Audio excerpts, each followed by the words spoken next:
आत्मनिर्भर बहू। बहू क्या होती है?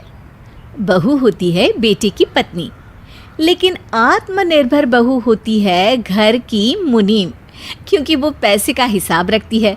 वो होती है घर की सेवक, क्योंकि वो घर की हर जिम्मेदारी निभाती है। वो होती है रसोइया भी, क्योंकि रसोई में उसके जाए बिना काम नहीं चलता। सुबह के 9 बजे थे और मेहता परिवार में रोज़ की तरह हंगामा शुरू हो गया था। सिर्फ 5 लोग रहते थे इस घर में, लेकिन हंगामा ऐसा होता जैसे कोई धर्मशाला हो। इसका कारण सबका सुधा के ऊपर निर्भर होना था। सुधा घर की बहू थी और उसके अलावा उसका पति, जिसके पास कोई नौकरी नहीं थी, एक 12 साल का बच्चा और सास ससुर इस घर में रहते थे। सुधा, ये आज अखबार वाले ने अखबार नहीं डाला क्या हमारे यहाँ?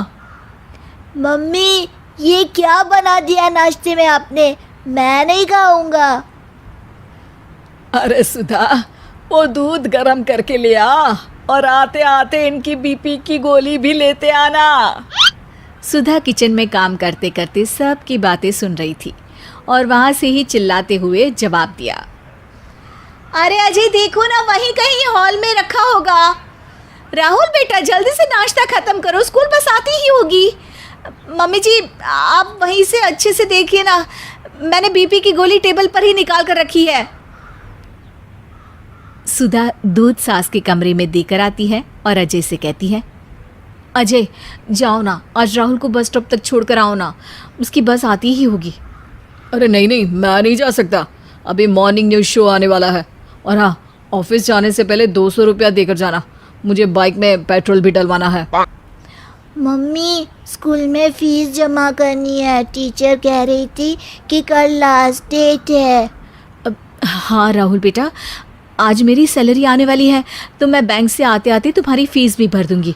अब चलो जल्दी, तुम्हें बस स्टॉप तक छोड़ कर आती हूँ, फिर मुझे भी निकलना है। आज बैंक में क्लोजिंग है तो बहुत काम है। बहू, शाम को आते आते मेरा मालिश का तेल लेकर आना, ख़त्म हो गया है।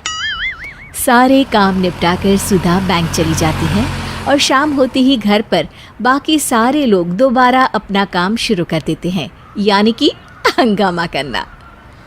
अरे शाम हो गई है, बहू अब तक नहीं आई। क्या उसे पता नहीं कि मुझे जल्दी खाना खा के दवाई भी लेनी होती है?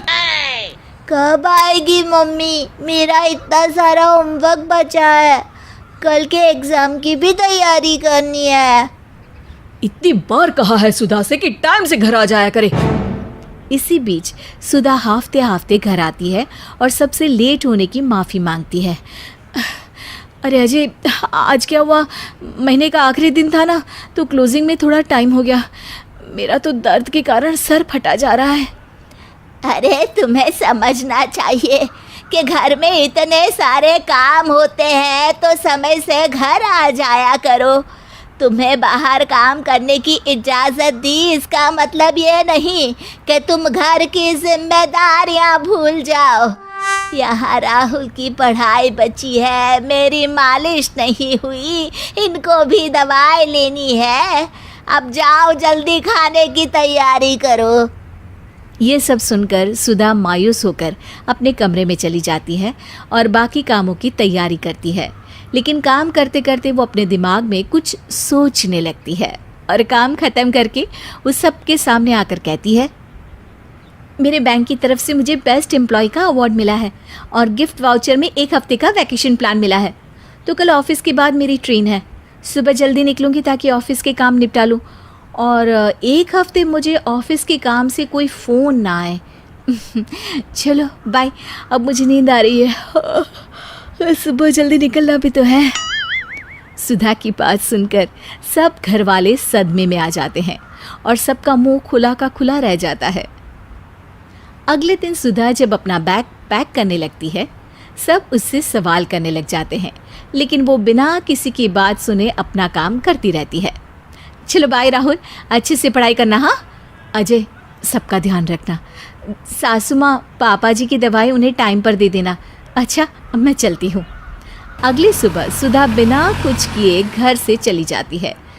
सुधा के जाने के बाद सब घर में सदमे में आ जाते हैं और एक दूसरे का चेहरा देखने लग जाते हैं।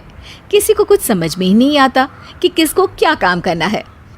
सब कामों में उलझ जाते हैं और दिन भर सुधा को याद करते रहते हैं, फिर परेशान भी हो जाते हैं। सबको ये समझ में आ जाता है कि सुधा कितने अच्छे तरीके से पूरे घर को संभाल रही है, और फिर भी वो लोग उसे कितना बुरा भला कहते रहते हैं। रात होते ही उन्हें सुधा की आवाज़ आती है और उसे देखकर सबके चेहरे खिल जाते हैं। सब एक साथ बोल उठते हैं, अरे तुम आ गई, अरे तुम आ गई। अरे तुम आ गई, अरे तुम आ गई। हाँ, स्टेशन पहुंचते ही आप सबकी याद आने लगी। राहुल की भी चिंता हो रही थी और सासू माँ का भी ख्याल आ रहा था। तो सोचा, आप सबके बिना वैकेशन का क्या मतलब। जहाँ आप सब खुश, वहाँ मैं भी खुश। यही तो होता है एक आइडियल परिवार। चलो अब सब बैठ जाओ, मैं जल्दी से खाना बनाकर तैयार कर देती हूँ। नहीं सुधा, आज खाना मैं बनाऊंगा और तुम आराम करोगी। मुझे माफ़ कर दो, तुम बाहर नौकरी करती हो और घर का सारा काम भी संभालती हो, फिर भी हम तुम्हें क्या कुछ नहीं कहते। आज से सारे घर के कामों में मैं तुम्हारी पूरी मदद करूंगा। हाँ मम्मी, मैं भी हेल्प करूँगा।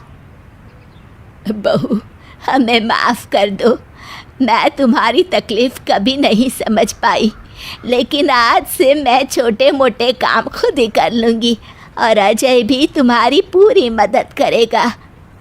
ये सब बातें सुनकर सुधा खुश हो जाती है, क्योंकि उसका प्लान काम कर जाता है और फिर सब मिलकर खुशी खुशी रोज़ उसके घर के कामों में मदद करने लगते हैं। उस दिन घर वाले समझ जाते हैं कि आत्मनिर्भर बहू पर सब निर्भर हो जाते हैं, लेकिन आत्मनिर्भर बहू किसी पर निर्भर नहीं होती।